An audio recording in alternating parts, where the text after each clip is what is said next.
for an ambitious target of around 500 gigawatts of renewable energy installation by 2030. 175 gigawatt of which was planned to be achieved by 2022. With an annual CAGR of 7.9%, around 40 gigawatts of wind energy installation by 2021.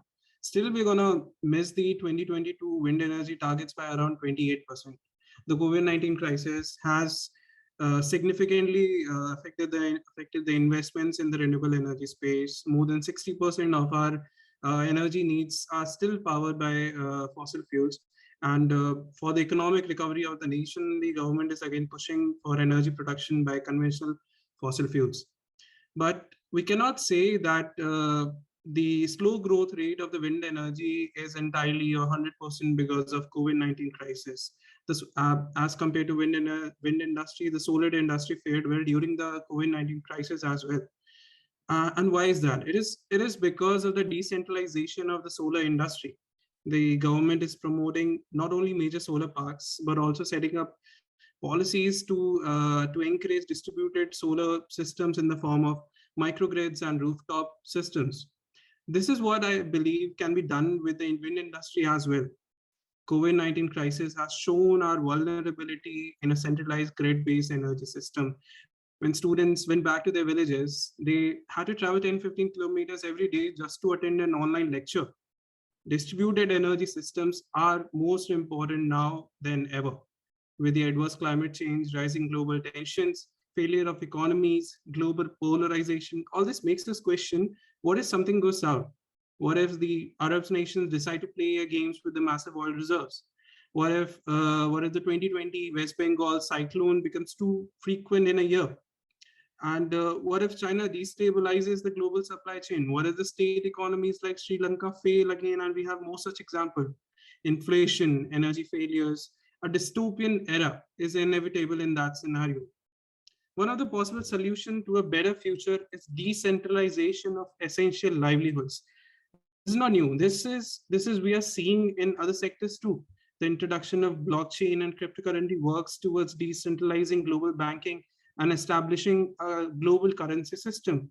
Distributed energy will transform our society from a consumer-centric energy system to a prosumer-centric energy system. People would be able to produce energy in their own backyards. This will not only make them energy independent, but also conscious about how they utilize that energy. The US, Europe, China, etc. have identified the potential of distributed energy systems, and it is estimated that the global distributed wind energy will be worth $18 billion by 2030. The scope of distributed wind energy in India is big, with applications in residential, agriculture, armed forces, telecommunication, etc. whatsoever. A major problem, but still, a major problem with the renewable energy has been its intermittent nature, which has reluctant investor to invest in this sector. Advanced deep storage solutions like advanced deep storage battery technologies are a good solution. And with that, a hybrid energy system of combining two or more renewable energy sources will be easygoing, just as we need. Integrating micro wind turbines with other energy systems like solar panels, biogas, pico hydro plants to maintain round-the-clock energy supply is easy. And this could be a way to efficiently utilize the local renewable energy resource as well. All this said and done, small wind turbines are not a new concept. Then why now all of a sudden this whole concept sounds new and interesting?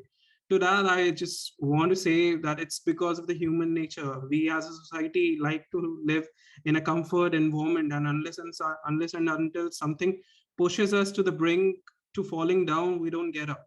This is exactly what is happening right now. We are seeing climate change. We are seeing global tensions affecting us personally.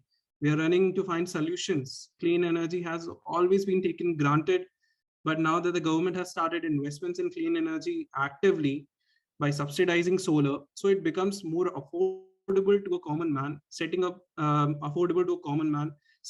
a solar wafer manufacturing plants to free the industry from a destabilized global supply chain. The hope is there. But we're still doing one thing wrong, focusing just on solar when a wind solar hybrid project could be a perfect solution we need right now. From my understanding, there are a few points we need to focus more upon. Number one, uh, we need to develop a policy for rooftop hybrid systems, including net metering. So that would motivate the on-grid consumers to integrate clean energy systems with the grid and avail benefits for both. Second, what we can do is we can develop the domestic generator manufacturing industry by tapping domestic rare earth element reserves, which stand currently at 6.9 million tons, and we're just producing around 3,000 metric tons a year.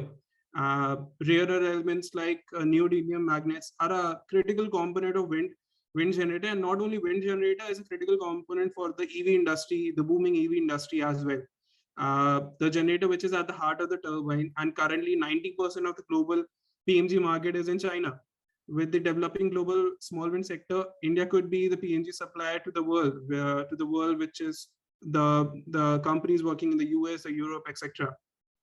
Third thing that we could focus on is policy regulatory certainty in the government schemes, MNRE subsidy for small wind. This would again motivate the corporates to include renewable energy in their annual energy targets.